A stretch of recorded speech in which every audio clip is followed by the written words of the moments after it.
Assalamu alaikum wa rahmatullahi wa barakatuhu. How are you all doing? Alhamdulillah.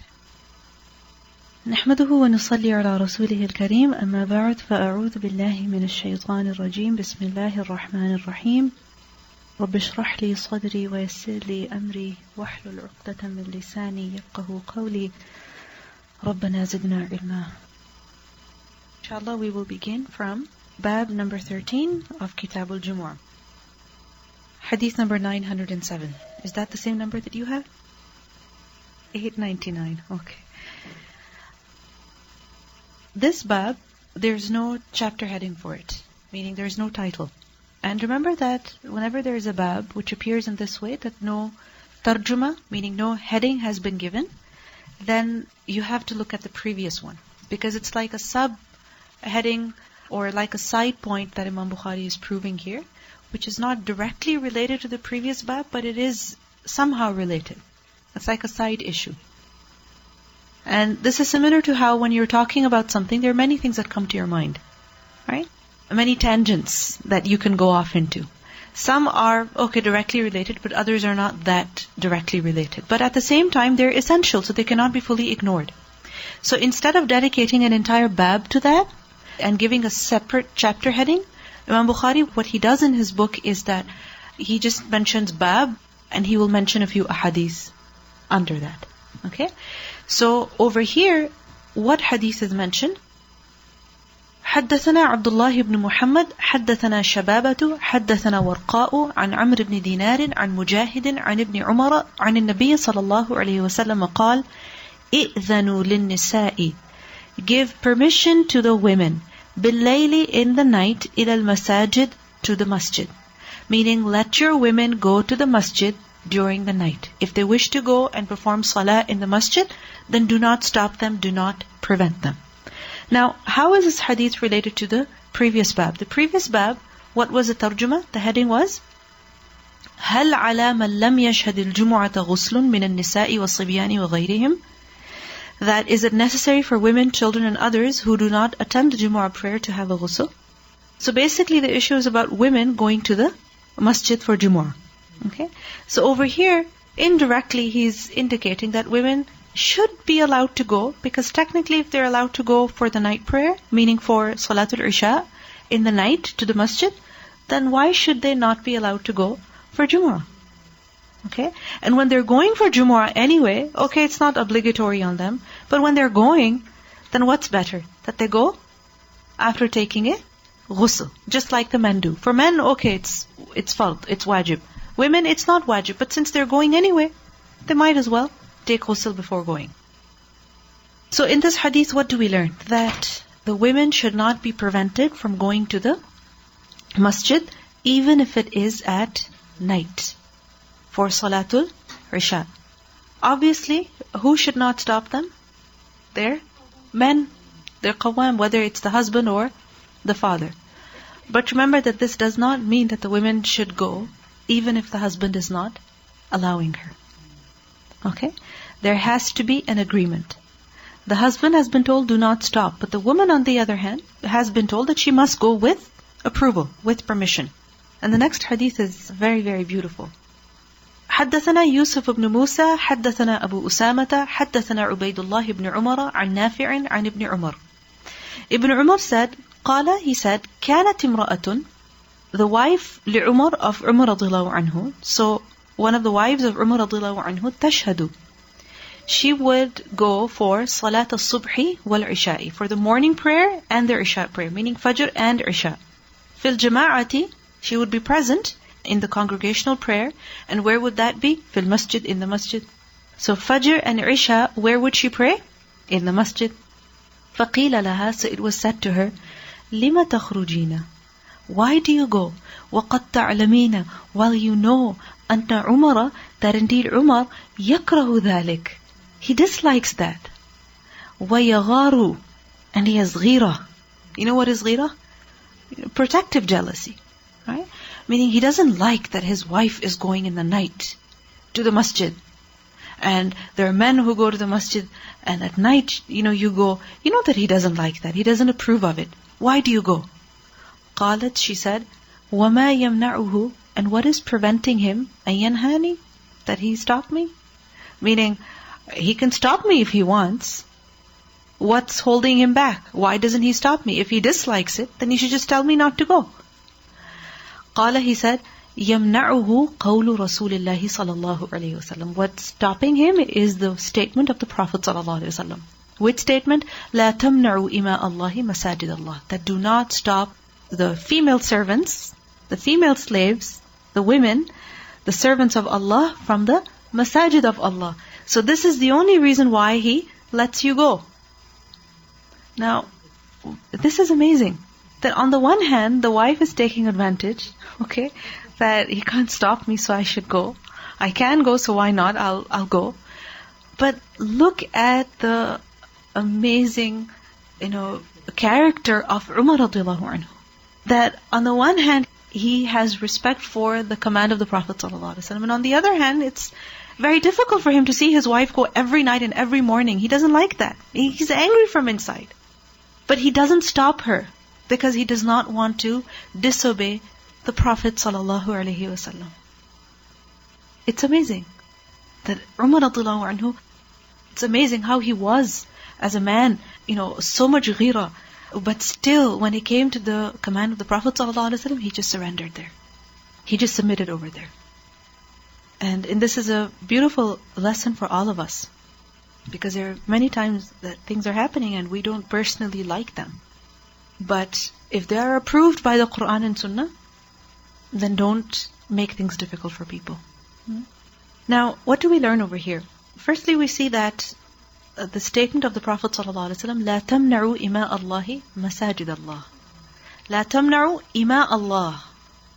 They are Allah's servants. You know who ima are, right? It's the feminine of abd. Abd is a male slave, and amah is a female slave. Okay? So, women are Allah's servants before they are your wives or, your daughters or your whoever. They are Allah's servants also. And Allah's servants, where do they belong? Masajid Allah. Alright? So, Allah's house, the servant belongs in his master's house. So if the servant wishes to go to worship Allah, then let that servant go. Do not stop them. Do not prevent them. And from this we can also do qiyas for seeking ilm. Okay? Meaning if a person wishes to go to seek knowledge, sacred knowledge, the knowledge of the deen, then they should not be prevented. Okay? They should not be prevented. A man should not stop his wife, his sister, his daughter from seeking the knowledge of the deen, just like you should not stop her from going to the masjid in order to worship Allah subhanahu wa ta'ala, because seeking knowledge is also worship. Right? Seeking knowledge is a means to worshipping better. So if there is no knowledge, then how will she worship Allah better? You understand? So the man should not stop. However, he can. He still can. Because the Prophet ﷺ said, لا تمنعوا إماء الله مساجد الله. However, this is not like men are not allowed at all to prevent their women. They have that authority. They still can. So this means that a woman should not go if the husband does not allow.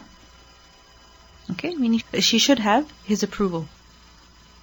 It is said that Umar radiallahu anhu, he used to say to her, over here somebody else is intervening, right?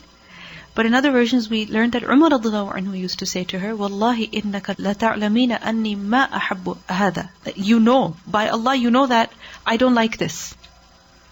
You know that I do not like this. Still you go. I want you to stop going already. I want you to quit already. I want you to leave this already. She said, Wallahi la antahi hatta tanhani.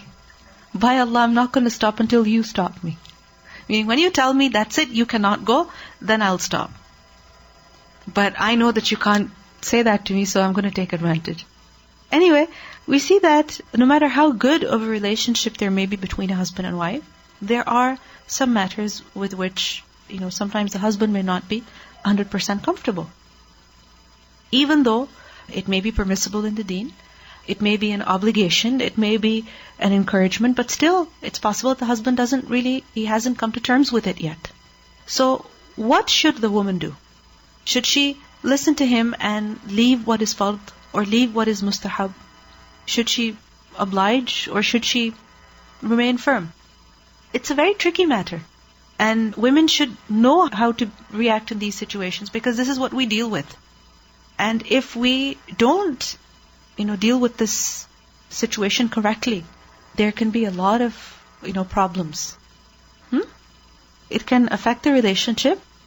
I always say to women who seek advice concerning these matters, my husband doesn't let me wear hijab, or my husband doesn't let me, take this course or that course. I believe that this is not just a test of your commitment to deen. This is also a test of your akhlaq. And this is also a test of your amal. How much really are you following the deen? Because while you are told to wear your hijab, you are also told to respect your husband. And you're also told to give them their haqq. Right? That cannot be left out. So it's many, many tests combined. We just look at it from one aspect. I want to go for my class. I'm going to fight with my husband and yell at him and disrespect him and leave him to fend for himself. No, you have failed the test. Miserably. You have failed the test. When is it that a person is on the right path? When there are challenges. There will be, these hindrances where the husband is not truly, fully happy with you doing something. But what should you do in that situation? Keep respecting them. Keep giving them their haqq. But remain firm. Remain firm. And sooner or later, they will come to terms with it. There are certain matters for which there is an option. Okay, you don't do it. Like, for example, there's a course on the weekend, there's a course in the evening. Okay, don't do it. Don't do it. It's not fard on you. Okay, there's a 5-day commitment. Okay, leave that. If it's making things difficult for you at your home, leave that. Take something that you are able to do. But there are other things which are mandatory. That you don't have an option about. Like, for example, hijab. Or, for example, basic ilm.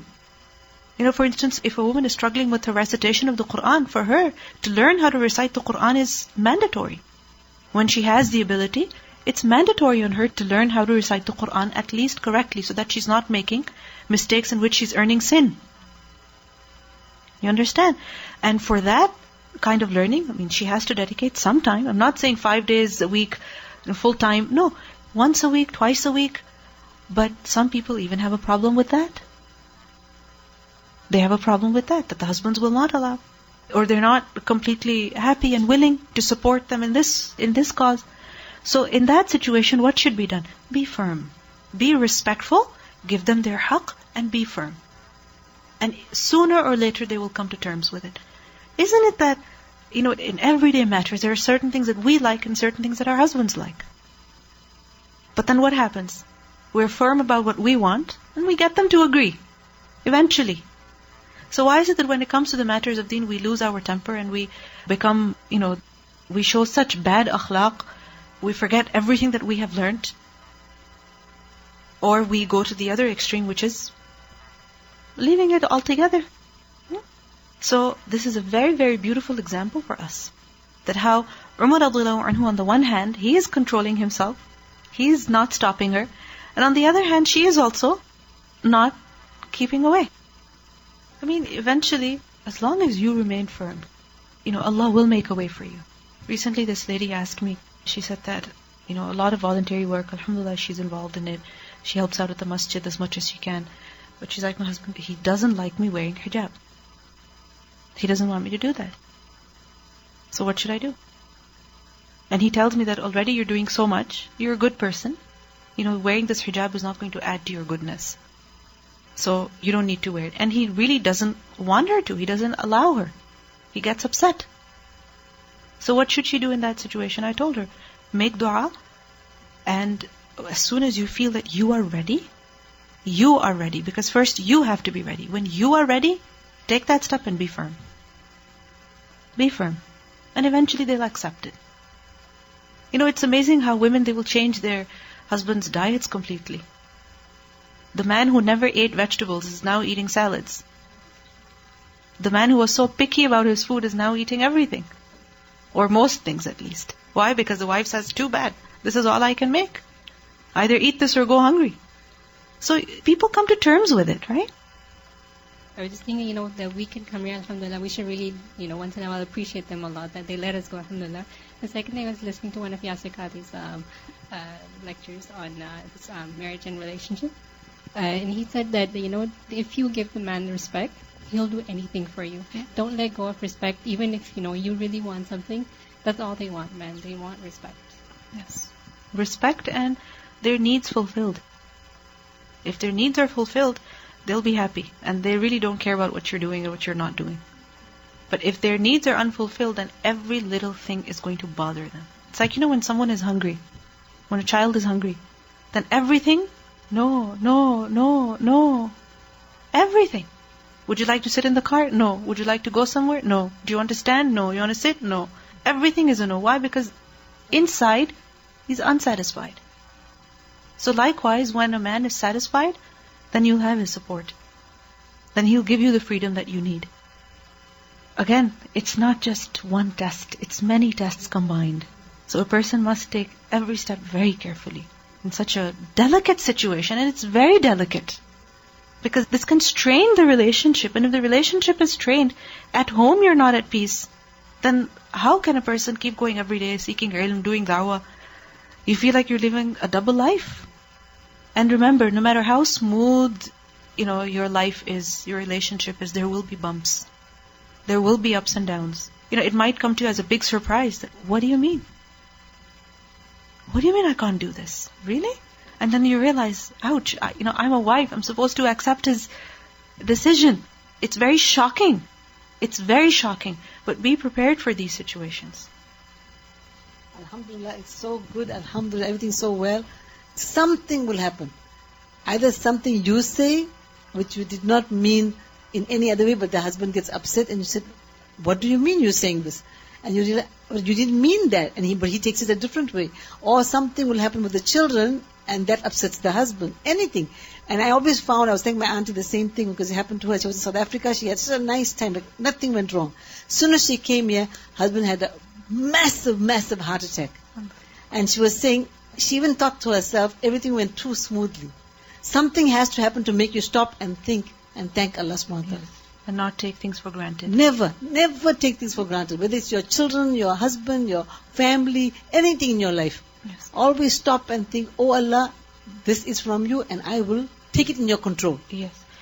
And also one more thing, that when a person is going out in Allah's way and a hurdle is created by someone, whether it's that every time you're going they say, no, you should not go, or you come home and they're upset, their mood says it all. Those of you who are married, you know what I'm talking about, right? That sometimes they send you off with approval, but as soon as you come back, angry, upset. So at that time, instead of fussing over them, that, they're so moody and they're always complaining and I can never make him happy, think about yourself. Always check yourself. Did you, neglect his haqq in any way? Whether it was breakfast or ironing or, dirty laundry or whatever it was. Because, what happens? Shaitan is after every single person. Anything that goes wrong, Shaitan will put in their head, she's going to this class. This class, man. This al-Huda. The entire blame will go on al-Huda. The entire blame will go on the Quran class. Whereas if you think about it, when you're home on the weekends, or when you're home through the summer, for instance, even then there are times when the breakfast was late, or the laundry was not done, or things were not done properly. But at that time, who is to blame? Who is to blame?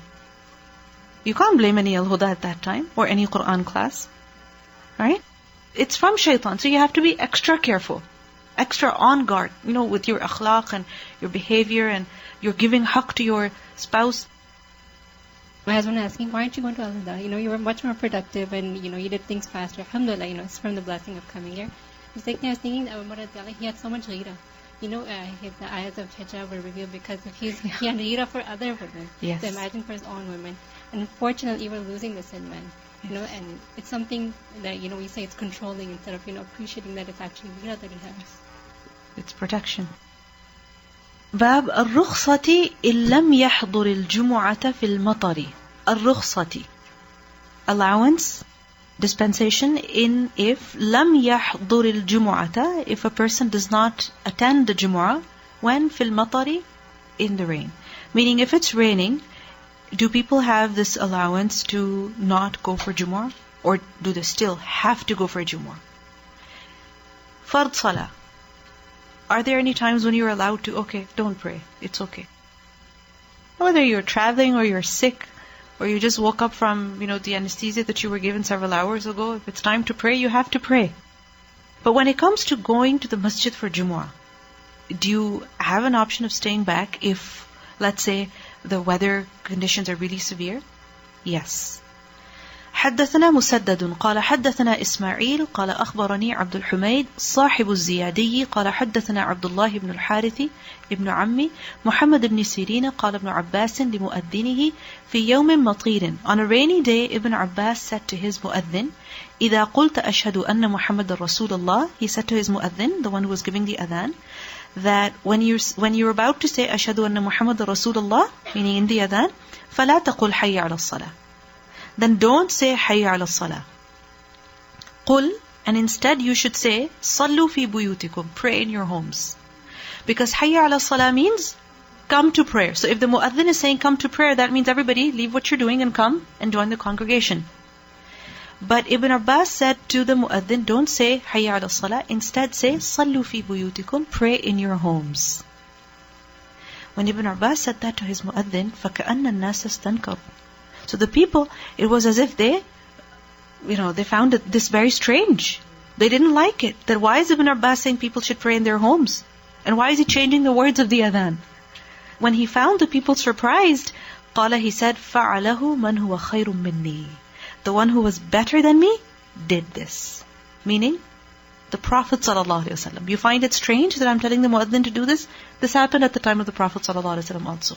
He said, إِنَّ الْجُمُعَةَ عَزْمَةً. Indeed, Jumu'ah, that is azma. Azma meaning an obligation. Azma, strict order, a matter requiring firm resolution. Meaning it's an obligation. There is no doubt about its obligation. وَإِنِّي كَرِهْتُ. But I disliked أَنْ أُخْرِجَكُمْ, that I should bring you out, meaning from your homes. فَتَمْشُونَ. So then you walk all the way to the masjid, فِي الطِّينِ, in mud, وَالدَّحْضِ, and slush. Because at that time, the roads, they were of mud. Right? Muddy pathways. And when it rained, parts of it, yes, they got wet and muddy, but other parts, they would become very slushy and slippery, such that when a person would step on it, you would slip and fall. So it would be dangerous. If people are coming for salah, they could really get hurt. So he did not want things to be made difficult for the people, and this is why he said people should pray in their homes and not come to the masjid. So this shows to us that if for fard prayer, people are not required to come to the masjid, that for Jumu'ah prayer also, Jumu'ah can be cancelled when there are severe weather conditions.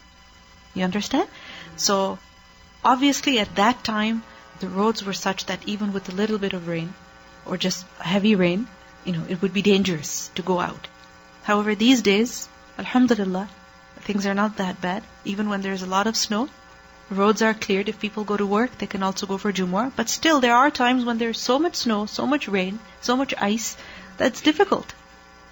So in that situation, a person should not impose difficulty upon himself and should stay back. You understand? And there's no sin in this. Bab min ayna tu'tal jumu'atu. From where should a person come for Jumu'ah? Meaning, how far should you come to Jumu'ah for? وَعَلَى, and upon, man tajibu. Who is it obligatory on? So there's two things over here. First of all, min ayna, meaning how far or how near should a person be so that coming to Jumu'ah is obligatory on him. You understand? That how much should the distance be between the person and the masjid? At what distance does Jumu'ah become mandatory? Clear? Because we learned earlier the Jumu'ah is from Jam', gathering together, which means that a person cannot pray Jumu'ah himself. He has to go join a group of people. And it is preferred that in bigger masajid, people should go for Jumu'ah. Correct? So, what if the masjid is really, really far? What if a person lives in the outskirts of the city, and for him to go to that big masjid, it's going to take 2 hours? Or more, or less. It could be difficult. So, is it still obligatory on him to leave everything and go for Jumu'ah? Or is he allowed to stay back? So the distance, okay, that is the discussion over here. And secondly, وَعَلَى مَنْ تَجِبُ. Who is it obligatory on? Meaning, does it include everyone? Men, women, children, healthy, sick, travelers, residents, does it include everyone? Why is this a question? لِقَوْلِ اللَّهِ, because of the statement of Allah subhanahu wa ta'ala, جَلَّ وَعَزَّ إِذَا نُودِيَ لِلصَّلَاةِ مِنْ يَوْمِ الْجُمُعَةِ, when the call for the prayer is made on the day of Friday. Now this ayah, it begins with Ya ayyuhal ladina amanu, O you who believe. And O you who believe includes who? All the believers. So from that it seems, ala man tajibu, who is it obligatory on? Everybody, every believer. Whether he is sick or he's healthy, whether he is traveling or he's a resident, whether he lives near the masjid or far from the masjid, it's obligatory on everybody. That's what it seems like. And from this ayah again, min ayna tu'tal jumu'ah. إِذَا نُودِيَ لِلصَّلَاةِ, when the call to prayer is made. When the call to prayer is made, that means you have to hear the call in order to go. So what if you hear the call, okay, meaning the adhan, and you go, but what if you live really, really far from the masjid and you don't hear the adhan? Do you still have to go for Jumu'ah? This is a question. Do you still have to go for Jumu'ah? And what about people who live in places where you don't hear any adhan in your homes? Do you still have to go for Jumu'ah? Because remember that companion who took permission, who asked for permission to stay behind, from Salatul Jumu'ah. The Prophet ﷺ initially gave him permission, but then he asked, do you hear the adhan? He said yes. So he was told, then respond. Then you have to go. Right? So what if a person does not hear the adhan because he lives too far from the masjid, or he lives in a place where the adhan is not called out loud like we are here? Then in that situation, does that mean Jumu'ah is not obligatory? Let's find out. وَقَالَ عَطَاءٌ إِذَا كُنْتَ فِي قَرْيَةٍ جَامِعَةٍ. Ata said that when you are in a qaryah, in a city that is jami'ah. Jami'ah, what does it mean? Collective. Okay? Meaning dhatul jama'ah. Where there is, a population.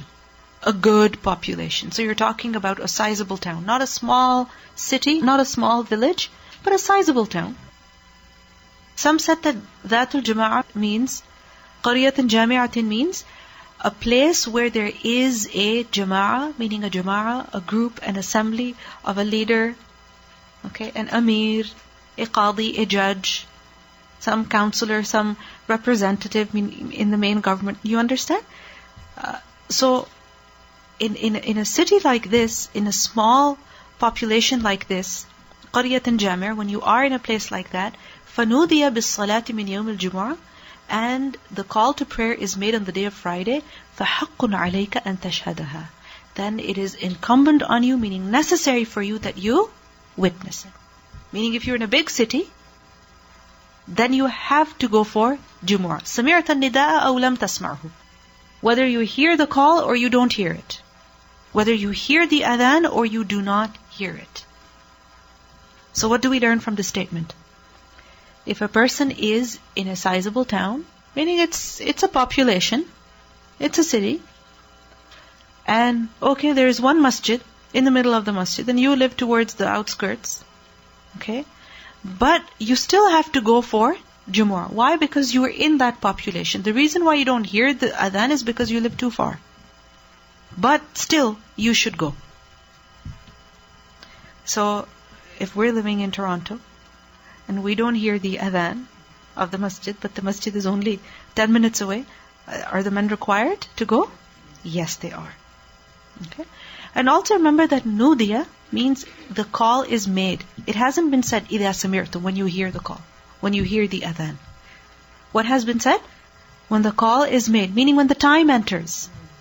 So when the time enters and you know that it's time to go for Jumu'ah, then you have to go for Jumu'ah. وَكَانَ أَنَسٌ رَضِيَ اللَّهُ عَنْهُ, Anas radiallahu anhu, fi qasrihi, in his qasr, in his fortress, أحيانا, sometimes يجمع, he would go for Jumu'ah, وأحيانا, and at other times لا يجمع, he would not go for Jumu'ah. وهو, and he was بالزاوية على فرسخين. He was at a place called Zawiya, which was farsakhain, a distance of 2 farsakh from Basra. 2 farsakh is about 6 miles. So Anas radiallahu anhu, he didn't live in the city of Basra. Rather, he lived far from the city of Basra, in a place called Zawiya, and it was about 6 miles away. Now for us, 6 miles means 6 minutes on the highway. But imagine if a person has to walk all the way.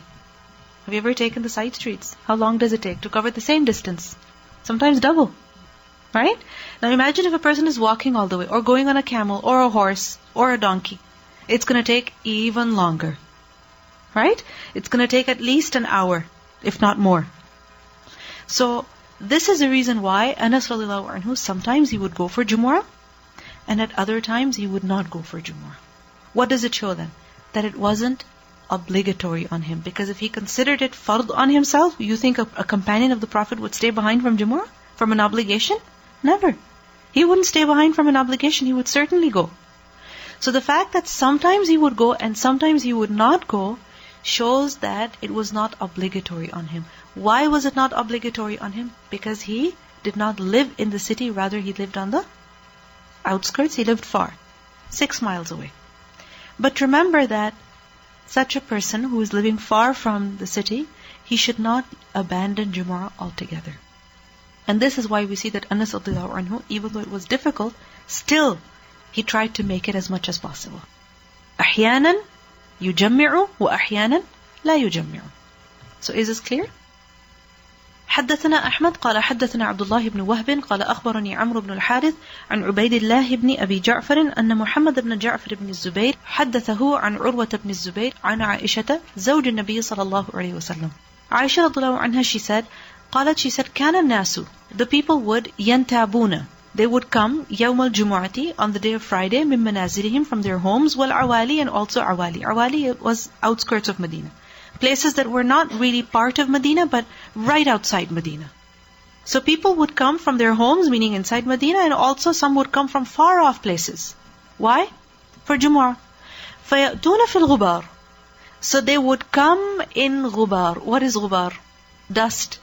Because obviously if you're traveling through the desert, then what would come on you? Dust. And if you're coming from a far off place, then again, you'd have more dust on you. Remember when Jibreel came to the Prophet ﷺ, there were no traces of any dust on him. And that, made the Sahaba wonder that this man is a stranger, we don't know him, he must have come from outside, but there's no dust on him, which means that he didn't come from outside. So what's going on here? He's not from Medina and he's not from outside Medina. Who is he? You understand? So when the people would arrive on Friday for the Salah, they would be covered in dust. And يُصِيبُهُمُ الْغُبَارُ وَالْعَرَقُ. Ghubar and araq, meaning dust and sweat. It would be on them. Meaning its traces would be visible on them. Because it's only natural that if a person is coming from a far off place, riding or even walking or running, there would be dust as well as sweat on him. فَيَخْرُجُ مِنْهُمُ الْعَرَقُ. So the araq would come out from them, meaning the sweat, the smell of the sweat, it would come. So it would be sensed by the people around them. فَأَتَى رَسُولَ اللَّهِ صَلَى اللَّهُ عَلَيْهِ وَسَلَّمَ إِنسَانٌ مِّنْهُمْ. One man from among them, he came to the Prophet ﷺ, meaning to visit him, وَهُوَ عِنْدِي, while the Prophet ﷺ was with me, meaning in her apartment. So this man came into the house. Where did he come? Into the house, into the hujra. And now imagine if a person who's smelling of sweat, if he comes in a closed place, in a small room, then what's going to happen? That smell is going to spread. فَقَالَ النَّبِيُّ صَلَى اللَّهُ عَلَيْهِ وَسَلَّمَ, the Prophet ﷺ said, لَوْ أَنَّكُمْ تَطَهَّرْتُمْ لِيَوْمِكُمْ هَذَا. If only you would clean yourselves for this day of yours. Meaning it would be so good if you cleaned yourself especially for Friday. Because then you would feel fresh and the people around you also would not feel adha. Now there are a number of things that we learn from this hadith. First of all, the reason why this hadith has been brought here is to prove that people would come for Jumu'ah from where? Far off places also. But again, every single person would not come. Many of them would come, but everyone would not come. Which shows that if a person is far, so far, that it's difficult for him to come, then he has an option. He can go, and he also has the option of not going. However, he should not abandon Jumu'ah altogether. Secondly, we see here that the Prophet ﷺ encouraged them to clean themselves for this day, meaning for the day of Friday. Which means that generally, what should Muslims do? Clean themselves for this day. Whether they are going for Jumu'ah or they're not going for Jumu'ah. Whether they're coming from a near place or from a far off place. It is encouraged to clean yourself on this day. Because it's a special day. And then we also see here that if a person has cleaned himself, took a bath, and then he went to the masjid, and in the process he got sweaty and dusty, then obviously there's no harm in that because he tried his best. You understand? Like for example, if a person works in such a place where, there's a lot of hard labor, physical work, and in that process he's sweating, or there's dust covering him. He took a bath in the morning for Jumu'ah, but now by the time he'll get to the masjid, he's dusty. It's hot, the AC is not working in the car. You understand? Or he's coming on through public transport, or he's walking all the way. So as long as a person has tried his best, there's no harm. But still, on reaching the masjid, freshen up. Right? On reaching the masjid, freshen up. Okay, now from this, there is a question, which is that the traveler, is it obligatory on him to perform Salatul Jumu'ah? We see that people are traveling to the masjid for Jumu'ah. So if a person is traveling, he's making his way through a city, or on the road, he's going to another city, is he obligated to stop his journey and pray Salatul Jumu'ah and then continue? Remember that Salatul Jumu'ah is not fard on the traveler. Okay, it's not obligatory. And this is the opinion of the majority of the scholars. Okay?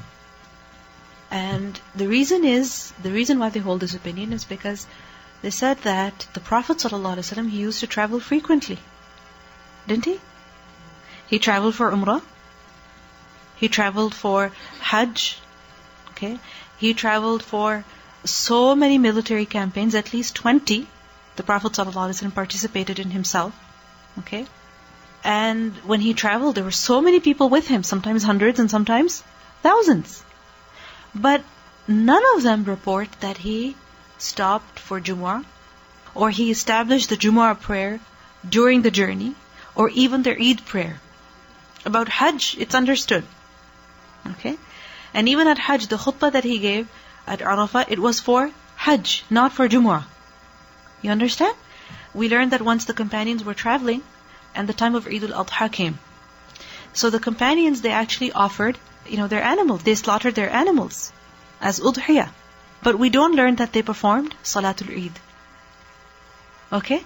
Neither did they perform Salatul Jumu'ah. So from this we learn that if a person is traveling, okay, meaning a person is on the road, at that time, if the time for Salatul Eid comes or Salatul Jumu'ah comes, is that fard on him? Is that fard on him? No, it is not. However, if a person traveled and he reached his destination and he's staying there for 3-4 days and he's just at home, chilling with his family, and it's Friday, should he go for Jumu'ah? The scholar said that yes, he should go. Again, they say it's not wajib on him, but it is better for him to go. Why? Because the ayah says, إِذَا نُودِيَ لِلصَّلَاةِ مِنْ يَوْمِ الْجُمُعَةِ فَاسْعَوْا إِلَى ذِكْرِ اللَّهِ. And فَاسْعَوْا, the command is being given to who? Everybody. The traveler as well as the resident. So you understand? But sometimes it happens that you are in one city, but you have one thing to do after the other. And especially men. If they're traveling to a different city, they're going for work. They have multiple meetings. They have so many things planned out.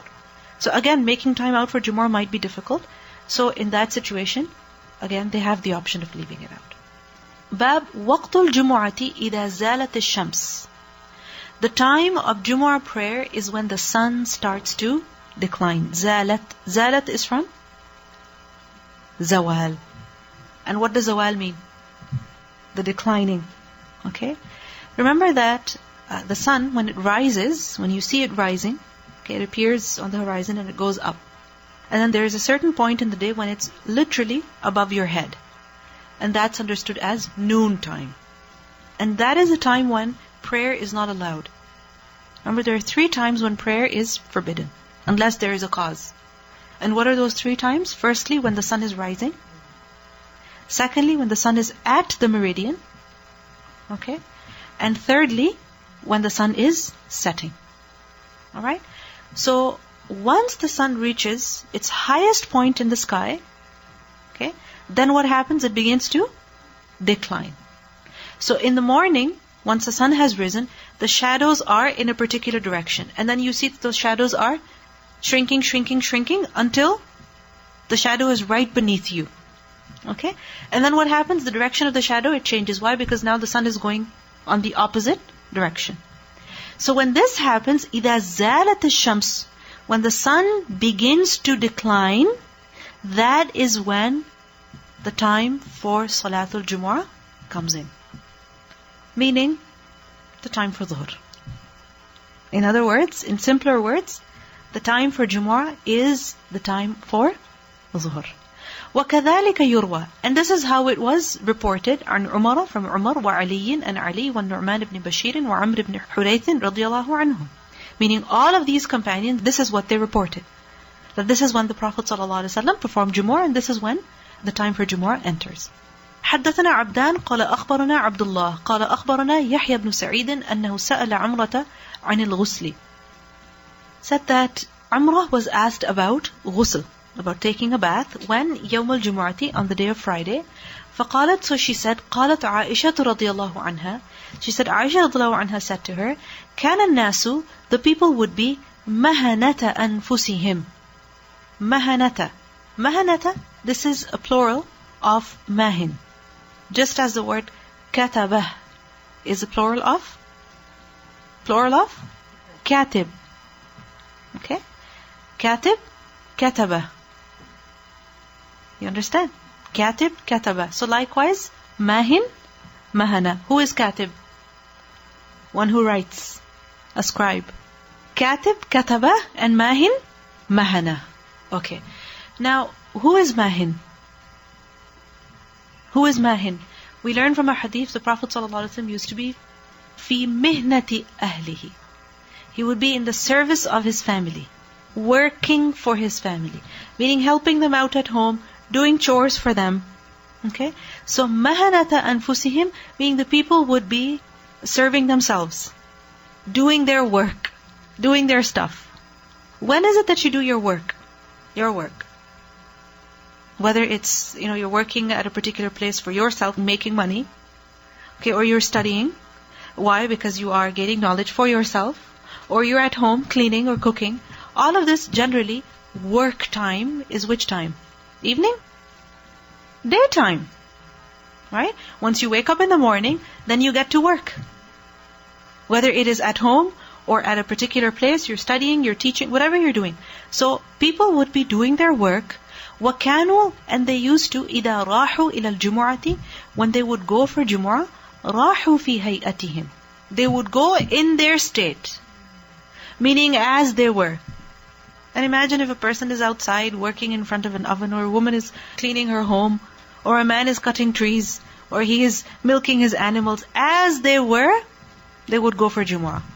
فَقِيلَ لَهُمْ, so it was said to them, لَوْ اغْتَسَلْتُمْ, if only you take a ghusl. Meaning, why don't you? Please take a ghusl.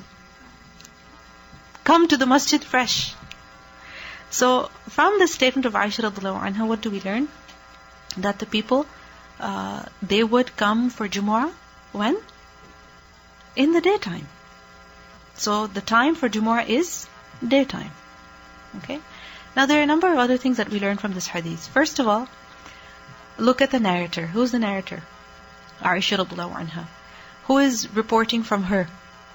Amrah. Who is Amrah? Her student. Okay? And she is giving the hadith to who?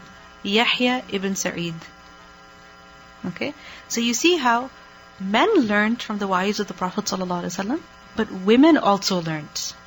They also took knowledge seriously. They learned and they passed on that knowledge. And look at how Amrah, she said that, فَقَالَتْ عَيْشَةُ رَضِيَ اللَّهُ عَنْهَا, that look at Yahya ibn Sa'id.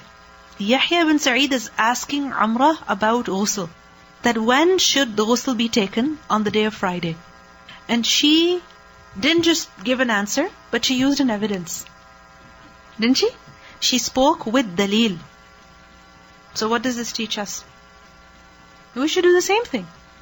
That when people ask us a question, give them a satisfying answer. And what is a satisfying answer? The one which is with evidence. Because otherwise it seems like you are showing yourself as an authority. But we are no authority. Speak with evidence. So Umrah, she gave evidence. What else do we learn from this? From this hadith? That how people used to do their work on Friday. And then when the time for prayer came, they left everything and went for salah. So what does it show to us? What lesson do we learn from this? Okay, and before that, use the morning. Use your mornings.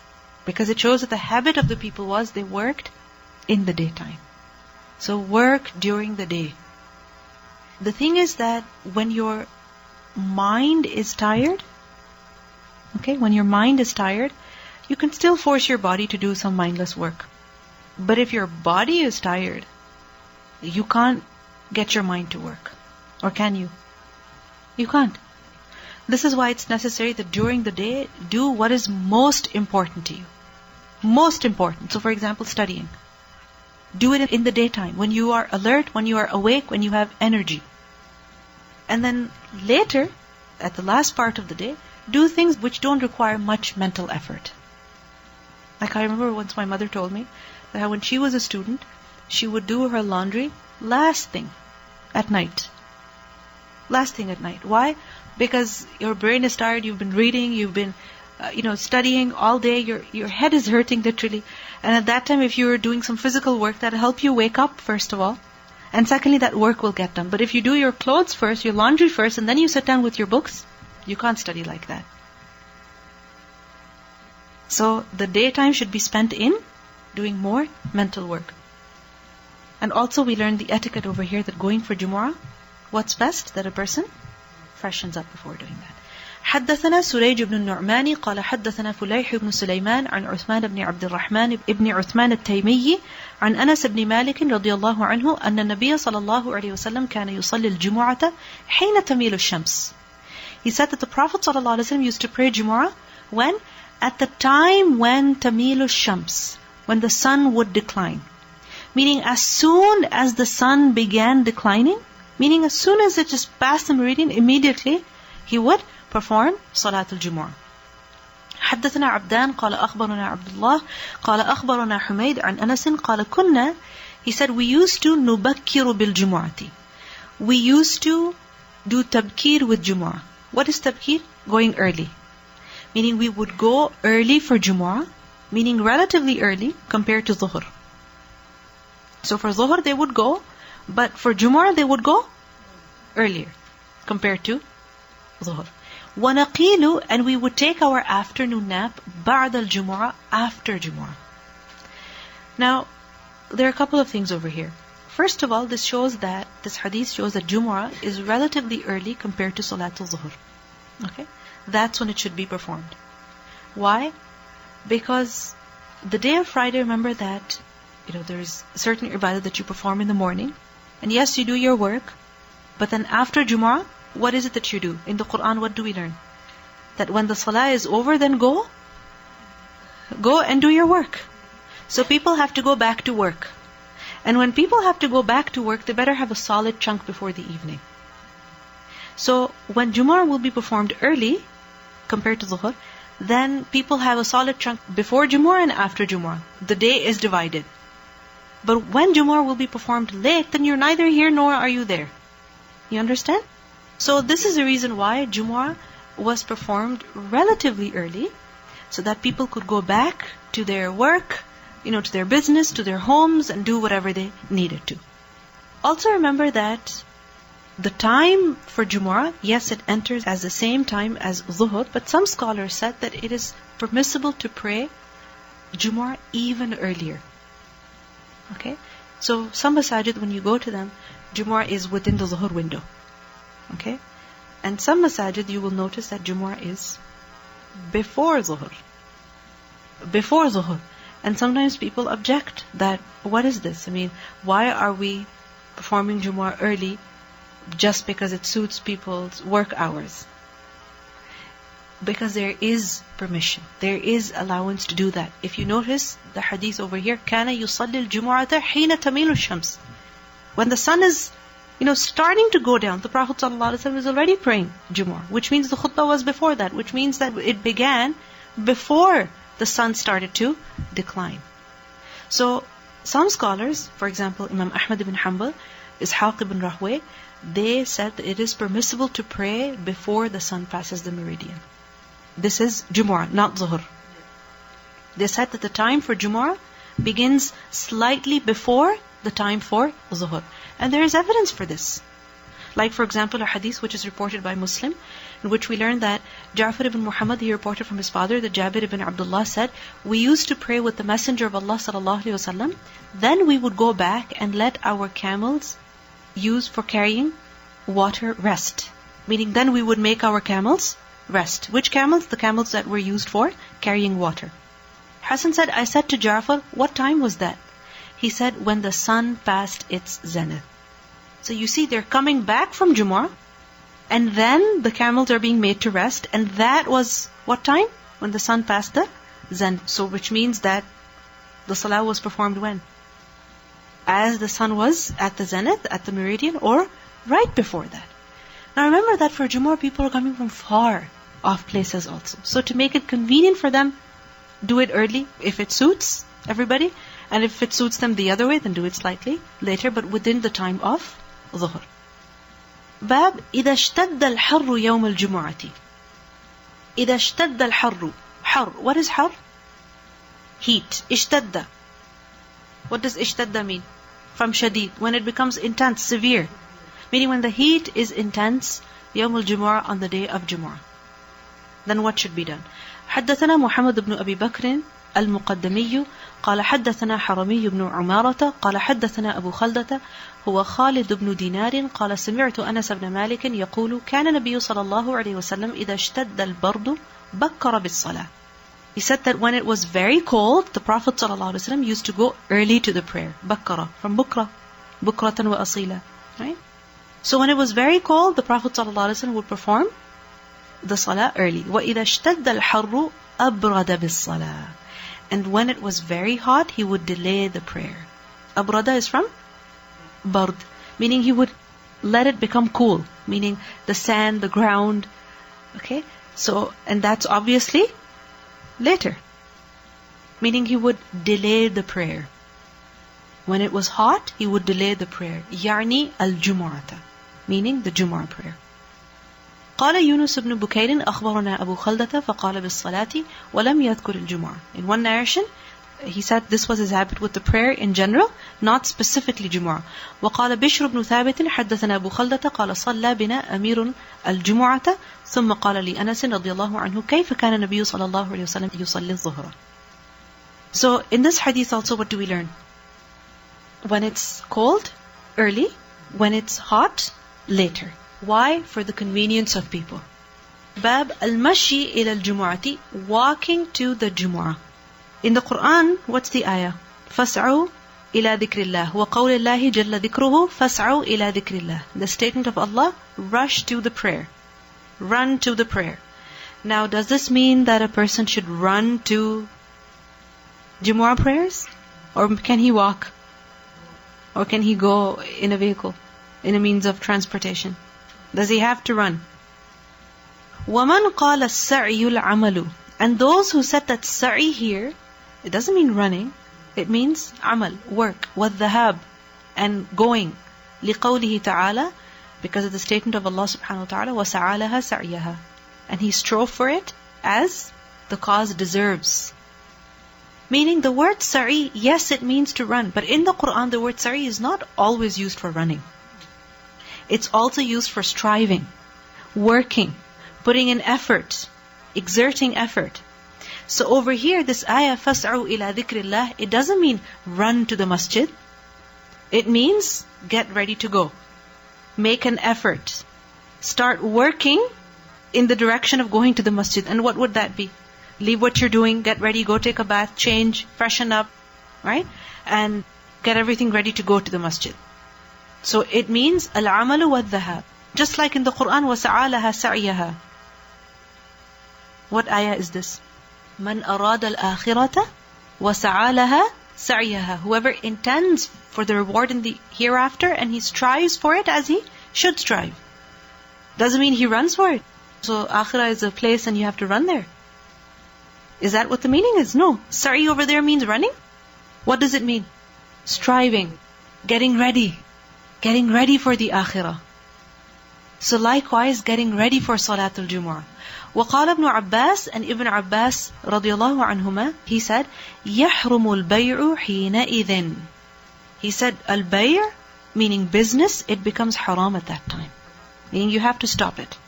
وقال عطاء, and Ata said, تحرم الصناعات كلها. All صناعات, they become haram. What is that? Work, craftsmanship. So whether a person is, doing agriculture or he's working in an office, he's typing something, writing something, arranging some papers, organizing some furniture, shopping, whatever work, profession a person has, all of that must come to a stop. وقال إبراهيم بن سعد عن الزهري إذا أذن المؤذن يوم الجمعة وهو مسافر فعليه أن يشهد. Ibrahim ibn Sa'd said from Zuhri, he took this opinion from Zuhri, that when the mu'adhin makes the call on the day of Friday, وَهُوَ musafir, and a person is traveling, فَعَلَيْهِ أَن يَشْهَدْ, then he must attend the Jumu'ah prayer. So what do we learn from all of this discussion? That, first of all, a person should walk to the masjid, not run. Secondly, he must strive to go to the masjid. He must, put in some effort. When you're going somewhere, does it show that you're going somewhere? Like for example in the morning, weekday morning, what happens after Fajr? You just go lie down on the couch? What do? Sa'i, running up and down, in and out, right? Loading the car, preparing food, preparing lunch, getting everything ready. That's sa'i. So likewise, a person should do for Jumu'ah, getting ready to go for Jumu'ah. Thirdly, we see that everything else should stop at that time. Just as everything stops when you're getting ready to go somewhere, everything stops. If you have laundry sitting in your machine, you're not going to take it out. Why? Because you have to go. Isn't it? You have dishes sitting in your dishwasher, you're not going to unload your dishwasher because that can be done later. So likewise, everything comes to a stop. It becomes haram when the time for Jumu'ah comes. Fourthly, we see that the musafir, the traveler, when he hears the adhan, إِذَا نُودِيَ لِلصَّلَاةِ مِنْ يَوْمِ الْجُمُعَةِ, then what should he do? فَعَلَيْهِ أَنْ يَشْهَدْ. He should respond to the call. Meaning he should also do some sa'i. حدثنا علي بن عبد الله قال حدثنا الوليد بن مسلم قال حدثنا يزيد بن أبي مريم قال حدثنا عباية بن رفاعة قال أدركني أبو عبس وأنا أذهب. He said, Abu Abs caught up with me when I was on my way إلى الجمعة, to Jumu'ah. I was on my way to Jumu'ah and Abu Abs caught up with me.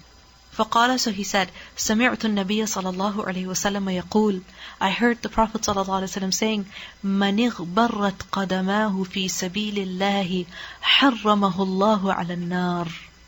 Man, whoever اغبرت, it became dusty, قدماه, both his feet, في سبيل الله, in the way of Allah, حرمه الله, Allah will forbid him على النار, on the fire. Meaning that person is not going to hell. He's not going to be touched by the fire. He's not going to be consumed by the fire. Now what do we learn over here? That these people are going to the masjid. What's their mashi to the masjid? What's their walking to the masjid? When they're walking, that's when their feet are getting dusty. Right? So this is what Imam Bukhari is proving. Walking to the masjid. Now, what do we learn here? That one person is going, another catches up with him. And what are they talking about? One tells the other of a hadith. Because it's only natural. When you're walking with somebody, you're going to talk about something. The birds, the sky. You're going to comment on something. And generally, our commentary is positive or negative? Negative. How long have you been walking? How long have you been, on this way? You must be really tired. My feet are hurting so much. My back is hurting. We start complaining. Generally, our commentary is negative. As soon as we meet with someone, either we complain about how difficult it is, or we complain about the people whom we've been with. But look at how they're using their time. One is narrating a hadith to the other. And look, if he hadn't narrated that hadith, would we have received it? Think about it. Where did he get this hadith? In a majlis of ilm? In a gathering of knowledge? No. While walking to the masjid. And which hadith was mentioned? A hadith that was a source of encouragement. That okay, you're walking to the masjid, don't feel bad for yourself. Any person whose feet get muddy in the way of Allah, Allah will forbid him on the fire. Meaning he's not going to hell. Now likewise, sometimes your car can get very muddy. It can get very dusty. You get a car wash done and it's sitting in the garage, and the next day you go to your class, it's raining. There goes. The entire car is dirty now. Right? Likewise, in the winter, what happens? What happens? There's a layer of dirt. So again, don't feel sorry for yourself, because that is something good. So whenever you see yourself getting tired, you see traces of exhaustion or fatigue on yourself, on your feet, on your shoes, don't pity yourself. Be glad. Be glad. When you get a new pair of shoes, what happens after some time? What happens? You see signs of wear and tear. Now there are some particular shoes that you always wear to, for example, a masjid. Or other shoes that you wear to, the park, or when you go into the grocery store.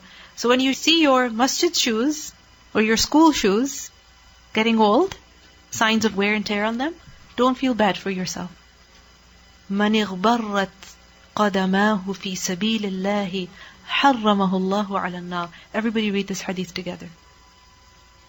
مَنِ اغْبَرَّتْ قَدَمَاهُ فِي سَبِيلِ اللَّهِ حَرَّمَهُ اللَّهُ عَلَى النَّارِ. Read it 3 times.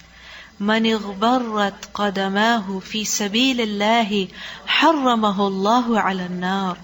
مَنِ اغْبَرَّتْ قَدَمَاهُ فِي سَبِيلِ اللَّهِ حَرَّمَهُ اللَّهُ عَلَى النَّارِ.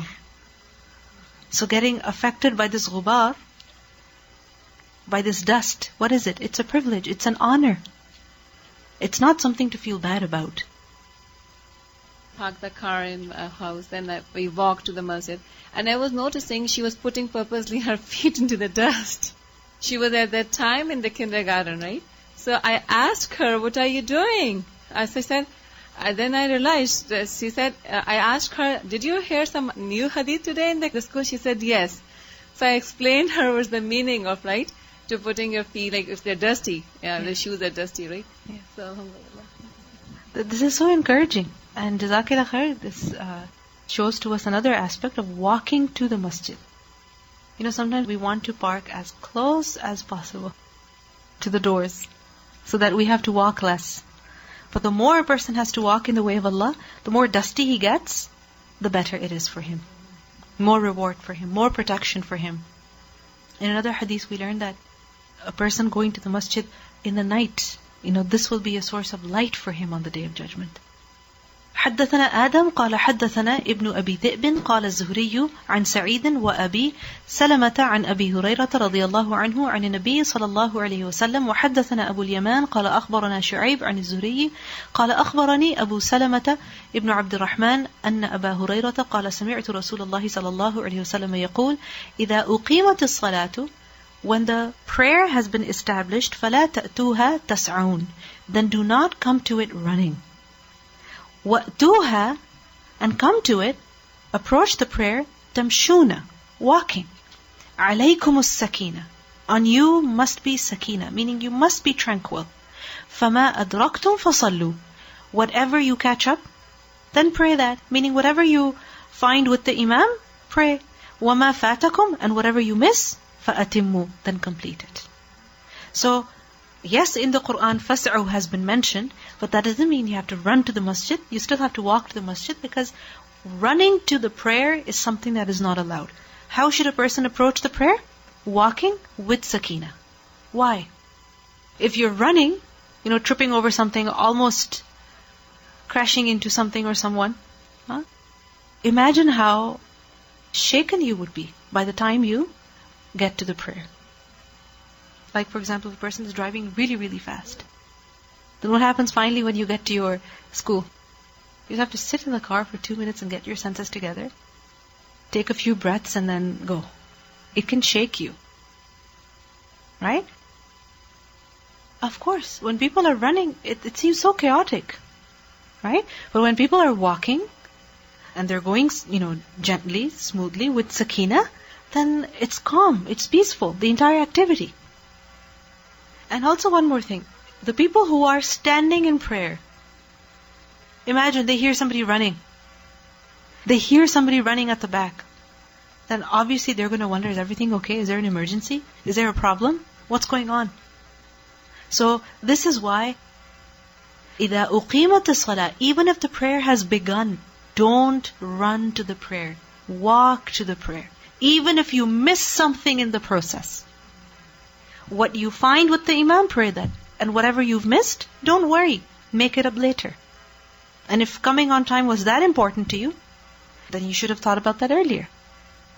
حدثنا عمرو بن علي قال حدثني أبو قتيبة قال حدثنا علي بن المبارك عن يحيى بن أبي كثير عن عبد الله بن أبي قتادة لا أعلمه إلا عن أبيه عن النبي صلى الله عليه وسلم قال لا تقوموا حتى تروني وعليكم السكينة. Do not get up until you see me, and you must have sakina. When the Prophet ﷺ, he would come for the prayer, basically when the time for prayer would enter, Bilal would go and ask the Prophet ﷺ, should I go give the adhan? And the Prophet ﷺ would allow him, and Bilal will give the adhan. And then when the Prophet ﷺ would come, and the person who would be giving the iqamah, he would see him, then he would begin the iqamah. So basically, iqamah would only be pronounced when the imam was seen. Because it's disrespectful. The imam is not here, iqamah has been pronounced, and everybody's standing in rows and wondering where's the imam. So wait for the imam to come, then give the iqamah. And then everybody should stand up for the prayer. Also, during the prayer, a person should not get up from the ruku' or the sujood before the imam. Okay? So the process of coming to the prayer and the prayer itself, how should it be? The entire process, how should it be? With sakina. Don't rush through it. Because when you're rushing through something, then you're basically getting a chore done. Aren't you? And when you're going slowly, taking time, paying attention to every detail, then that means you're focused on the work. And you're not just getting the work done. And this is very natural. The things that you consider a chore, you rush through them. Or you don't. Do you? Like for example, in the kitchen, why is it that there's so much bang and clang? So much noise. Because dishes are just being thrown, literally tossed in the dishwasher. Right? Why? Because it's not that important. It's just a chore. You just want to get it over with. The real work is something else. That's sitting and eating with your family, or that's actually preparing the food. So, the salah, whether it is coming to the prayer, or standing up for the prayer, or during the prayer, it's all important. And when it's all important, it should not be rushed. لا تقوموا حتى تروني وعليكم السكينة.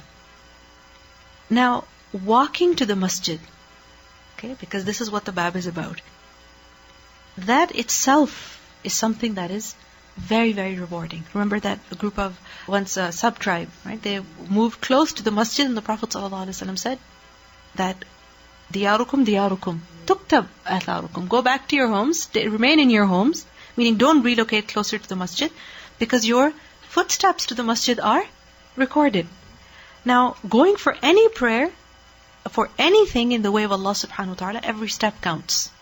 But going for Jumu'ah, again, every step counts. In a hadith we learn that the Prophet ﷺ said, whoever does ghusl on Friday and causes his wife to do ghusl and sets out early and comes close to the imam and listens and keeps quiet, then for every step he takes, he will have the reward of fasting and praying qiyam for 1 year. This is a hadith narrated by At-Tirmidhi and classed as Sahih by Shaykh Albani. Listen to this again. For every step he takes, he will have the reward of fasting and praying qiyam for 1 year. How much reward is that? How much reward is that? Fasting and praying qiyam for an entire year. Do we have the capacity to do that? We fast 3 days in Ashra Dhul-Hijjah and we say we need a break. And then we start again, we need a break. Right? Ramadan, 1 month of fasting, and even that we find it difficult to do. But imagine fasting and praying qiyam 1 whole year. This is reward for what? 1 step. Every step that a person takes to the masjid. For what? Salatul Jumu'ah. How? After taking a bath, and then setting out early, going to the masjid early, and coming close to the imam. Meaning, sitting in the front. Obviously, when there is a mixed congregation, meaning there is no separate sections, men in the front and women will be at the back, and the farther they are, the better it is. But when it's completely sectioned off, women's section is different, men's section is different, men don't see the women, women don't see the men, then what's better for the women? To be in front of their section. Okay? So, being in the front, listening and keeping quiet. Listening to the imam and keeping quiet. And really, this is difficult. Because we are listening, but we don't always keep quiet. And it's sad. It's unfortunate that people who know the importance of remaining quiet in the khutbah, still, we end up talking to each other. You know, even saying shh to somebody is low. Meaning it's an unnecessary statement. A person should avoid that. What if somebody is trying to talk to you during the khutbah? Don't answer. Don't even look at them. And they will understand themselves. If it's any issue, you know what? It can be solved later. Alhamdulillah, it's not an emergency. When it's children, I mean, they're going to take time to learn. But again, if you are just quiet, you don't even look at them, you just look at the place of sajda, they will pick up very quickly. You know, it's similar to how children at the beginning, they find it very strange that why isn't my mother talking to me when she's praying? But then what happens? Gradually they learn, okay, she's praying, she's not going to talk to me. So even they become silent. Right? So keeping silent also, then a person will get the reward for every step. Bab لا يفرق بين اثنين يوم الجمعة. لا يفرق, he must not separate, cause separation, بين اثنين, between 2 people, يوم الجمعة, on the day of Friday. Meaning, when a person goes to the masjid and he sits, then he should not sit between 2 people. How? What if there is a gap between the 2 people? He should not fill that up. So he should fill that up. But if 2 people are sitting next to each other, he should not go between them and tell the person on the right, can you please move here? And the person on the left, can you please move to the other side? No. He should not cause a separation. Rather, he should go find a spot that's empty and fill that. And if he doesn't find anything like that, then sit at the back. Because this is against the etiquette of a majlis, of any gathering. This is something that is not liked. Sitting between people, causing separation between them.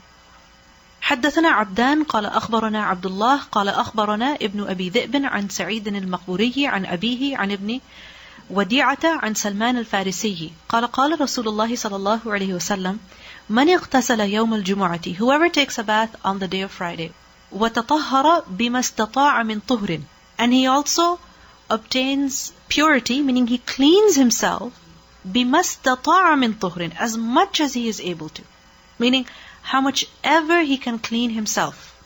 He cleans himself as much as possible. ثم الدهن, then he applies duhun. And what is duhun? Oil. Or مس من طيب, or he puts a touch of fragrance. ثم راح, and then he goes early, meaning to the masjid. فَلَمْ يُفَرِّقْ بَيْنَ اثْنَيْنِ, and he does not separate between 2 people. فَصَلَّى مَا كُتِبَ لَهُ, and then he prays what is ordained for him, meaning tahiyatul masjid. ثُمَّ إِذَا خَرَجَ الْإِمَامُ أَنصَتَ, then when the imam comes out, he is silent. غُفِرَ لَهُ, it will be forgiven for him. مَا بَيْنَهُ, what is between it, وَبَيْنَ الْجُمْعَةِ الْأُخْرَى, and the other Jumu'ah, meaning the previous one. Okay? So, meaning the Jumu'ah that he performed, basically. So there are a couple of things over here. First of all, 2 consecutive Jumu'ahs in a row. Secondly, taking a bath. Thirdly, cleaning oneself as much as possible. Cleaning oneself more than you do on a regular basis. Like, for example, okay, cutting your nails. Okay, removing unwanted hair. What else? Something that a person does not do on a regular basis. Okay, many women, they don't regularly wash their hair, in the sense that they'll take a body shower but not a complete head shower. So washing the hair, making a point to open up all those braids and wash them all. Okay, what else? Okay, cleaner clothes, but this is about the body. وَتَطَهَّرَ بِمَا اسْتَطَاعَ مِنْ طُهْرٍ.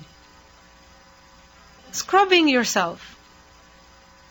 Because many times it happens that women, they take a bath so quickly that they don't care to scrub their body properly. So, تَطَهَّرَ بِمَا اسْتَطَاعَ مِنْ طُهْرٍ. Because you see, for example, feet.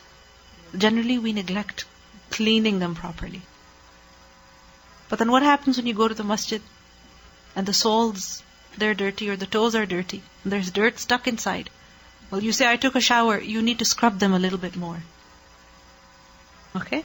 So, وَتَطَهَّرَ بِمَا اسْتَطَاعَ مِنْ طُهْرٍ. And then, also applying zina. And in the zina, what comes? Oil, as well as perfume.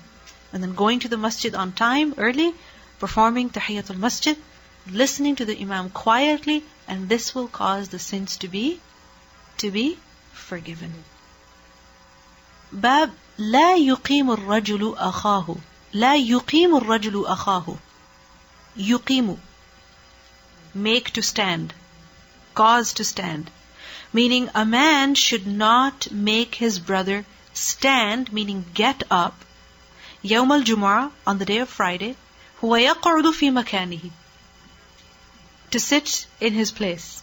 Meaning no person should do this. That he goes to the masjid, he makes somebody get up, please get up from here, or please move to the right, or please move to the left, and then he sits in his place. This is not fair. This is not correct. Why? Why?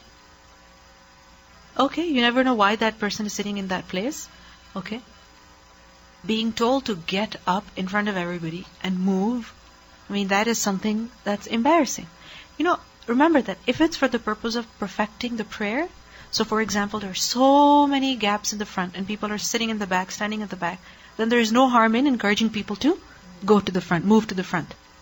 But making somebody move and then taking their place, this is what?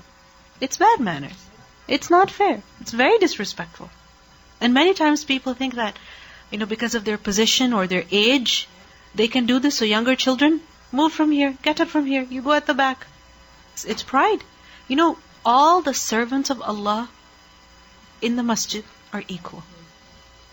If somebody has any, honor, it's because of taqwa. Right? Yes, we should have respect for the people of knowledge, for the people of position, for the people who have been given authority above us. We should definitely have that position.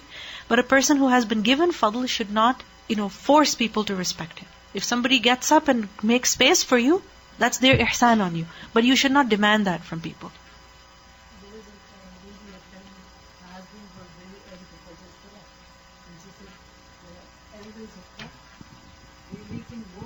They don't let him sit in the front row because they say all their friends are going to come, they're going to come in that place. They say he mustn't sit in the front. Yeah.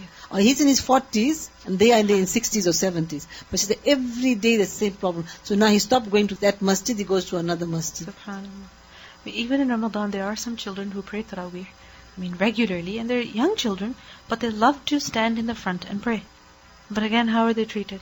No children, in this row. Children have to be in the back. And the thing is that if children are not allowed to stand in the front and pray properly, how will they learn?